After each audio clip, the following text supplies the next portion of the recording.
This is day 26 in the life of a college student. So, ang gagawin natin ngayon, magpa-practice tayo ng iba. Hindi kasi pwedeng tuloy-tuloy na network infrastructure lang ang ating pinapractice. Kasi nga, nakailang araw, ilang weeks na tayo nagpa-practice ng network infrastructure. Tapos, medyo na-ignore natin na kailangan din nating i-practice yung pag-disassemble, pag-reassemble at pag-boot up ng isang PC. Ang gagawin natin, hihiram tayo ng isang PC kay sir at saka ng isang monitor. Iyon yung ating i-disassemble yung PC mismo. Tapos ang gagawin natin, shutdown natin, tapos natin disassemble, reassemble, tsaka hopefully mai-boot up natin. Yun ang gagawin natin today para iba naman yung practice natin, hindi pare-pareho araw-araw. Nakaw, kailangan natin ng options. Di pwedeng isa lang. O sige na, punta na tayo. Pagdating natin ng gate, bababa na tayong tricycle. Pero lalakad tayo 3 buildings away papasok ng school. Tapos ang classroom natin kasi let's say nasa second floor pa yan, 3 buildings away. Yan o, kakatukin natin si sir. Kasi around this time, kala ko maaga akong pumasok kasi wala pang ibang tao sa classroom. Kasi today ay practice day. Or araw na pwedeng mag-practice pero hindi kasama sa pasok. Friday, Saturday ang pasok, hindi by the day. Kasi ito ay practice lang. Panayagan kami ni sir na pumasok para makapag-practice kung gusto namin. Okay? Hindi ito responsibility, ito ay optional. Gusto ko lang talaga makapag-practice para matutunan ko to. Magdi-decompress muna tayo kasi hindi pwede tayong dadiretso na kaagad sa gagawin. Dapat kasi pag-iisipan pa yan. Tapos mag-prepare. Ito na yung PC na gagamitin natin. Diba? Diba? Ang daming laman yan. Kalito, mga piraso, tsaka mga cable at tsaka wire dyan. Ay, kung di ko magkahilo-hilo. Naku. Ito na yung PC. Ito yung monitor, keyboard, tapos yung mouse yun nasa sa ilalim ng monitor yun. Yung tatago pa. Talagang pahirap yan, mahirap yung hanapin pag hindi mo tinitingnan. Madulas na daga. Daga. Sige. Diba? Marami tayong kakaharapin ngayon. Ita-test boot up muna natin. Hindi pa natin siya na-disassemble dahil kabubukas pa lang natin ng PC. Pero bago natin siya i-disassemble, dapat makita natin kung gumagana ba yung PC mismo. So, itetest natin i-boot. Saksak natin yung keyboard at saka yung mouse. Saka natin i-start yung computer. Diba? Ayan nag-start na yung PC. Ibig sabihin, gumagana yung PC. Pagkatapos natin makitang gumagana yung PC, i-shutdown natin yung PC dahil pwede na tayo mag-disassemble kasi alam natin na buo nga yung PC, gumagana nga. Okay. Sige na. Diba? Pa-like pa yan, Malamang mahirap yan. Ngayon, eto na ang beginning ng true hassle nito. Now, we relax. Relax muna, tapos titignan natin kung paano nakalagay yung wire at saan nakakonekta.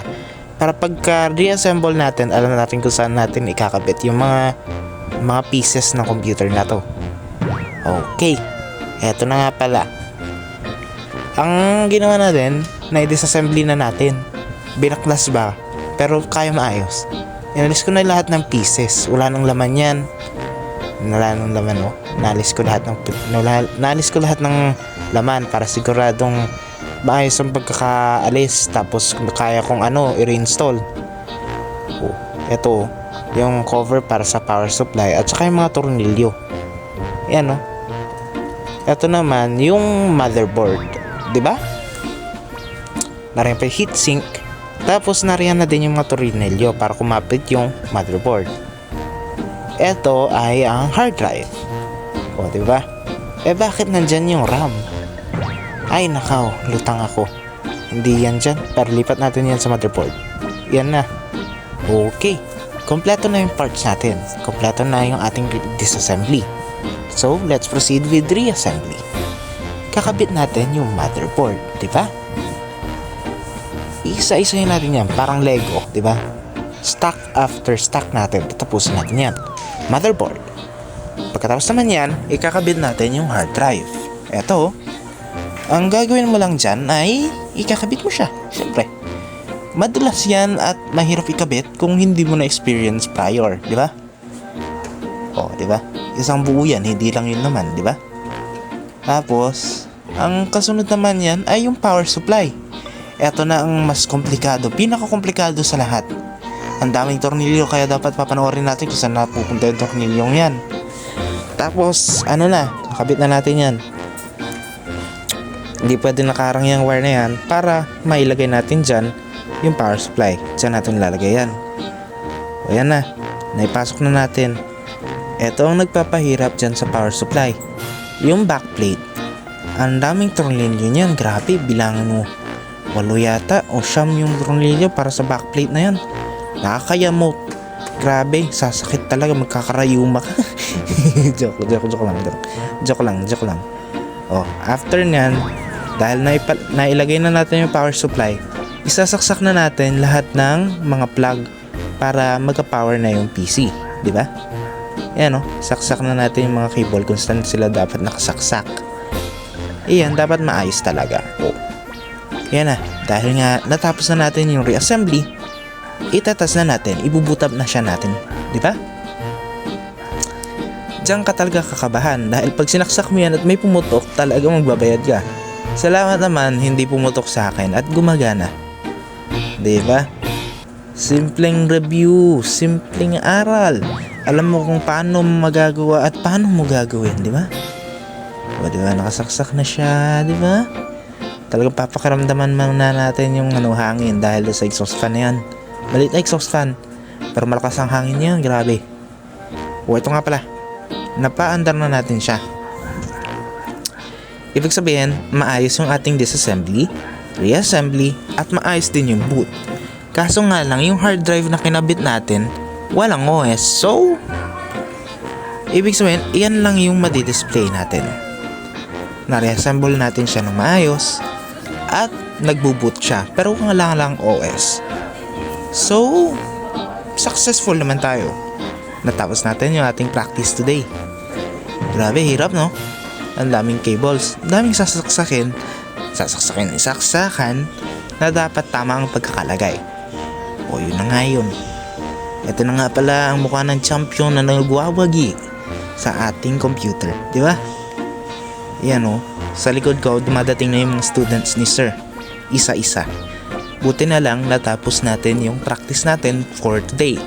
Kasi nga, hindi ko naman alam, may class pala naman yata si sir. O, di ba? Ito nga pala yung mga notes na kinuha ko kung paano mag-disassemble and reassemble ng PC.